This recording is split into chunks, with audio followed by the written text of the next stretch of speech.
তো স্যারটা খুব ভালো। তো আমি তারপরে হ্যালো ফ্রেন্ডস, একটা নতুন ভিডিও নিয়ে চলে এসেছি। দেখুন, আমি সিউড়ি হসপিটাল যাচ্ছিলাম, মানে আমার শরীরটা খুব খারাপ। তাই আমি ভাবছি দেখি ডাক্তারটা একটু দেখিয়ে নিয়ে আসি। তো আমাদের এখানে একটা ডাক্তার বসে, তো উনি বুধবার বসে, তো ডেটটা পেরিয়ে গেছে মানে বারটা। তাই আমি ভাবছি পরের বার দেখাবো, এখন আপাতত দেখিয়ে আসি। দেখুন এখানে কত লাইন দাঁড়িয়েছে, ভীষণ ভিড়, ভীষণ ভিড়। তো আমি যখন লাইন দাঁড়িয়েছিলাম, মানে কোপিনটা নিয়েছি, তখন ফাঁকা ছিল, ঠিক আছে। তো এখন হচ্ছে আজকে কি ঘটেছে দেখুন। মানে যেদিন আমি ডাক্তার দেখাতে গেছি, সেদিন প্রথমে আমি ওখানে যেয়ে ইয়েটা নিলাম, কুপন কাটালাম। কুপনে কেটেছি, খুব ভালো কথা।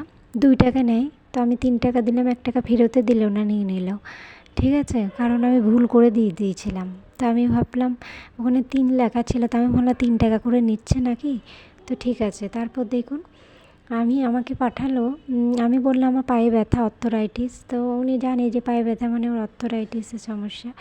তো আমি দেখলাম যে হ্যাঁ বললাম। তো উনি তারপর কী করেছে, আমাকে একটা, যেখানে সাইকিয়াট্রিস্ট ডাক্তার দেখাই, সেখানে আমায় পাঠালো। তো ঠিক আছে, আমি ওখানে দেখালাম। তো আমি যাচ্ছি, আমি তো জানি এটা সাইকিয়াট্রিস্ট লেখা রয়েছে এবং কাগজটাতেও লেখা রয়েছে। আমি বললাম দেখুন, স্যারকে বললাম। তো আমি বললাম আমার তো পায়ে ব্যথা। তো উনি বলছে দেখুন আমায় সাইকিয়াট্রিস্টে দিয়েছে। তো ওনারা কীভাবে কী করে আমি বুঝি না, ওখানে বসে কেন? হ্যাঁ, তো ওনারা ভুল কীভাবে হয়, সরকারি চাকরিতে এখানে কাজ করছে, ভুল এত বড়। দিয়ে আমি বললাম ঠিক আছে, আবার গেছি, আবার বললাম হ্যাঁ। দিয়ে বলছে না না, এটা আমি জানি, ডক্টর নেই বলে লিখেছিলাম, যে যাই হোক উনি একটা ওষুধ লিখে দেবে, তোমার পায়ের ডাক্তারের ওষুধ লিখে দিয়েছে দেখুন।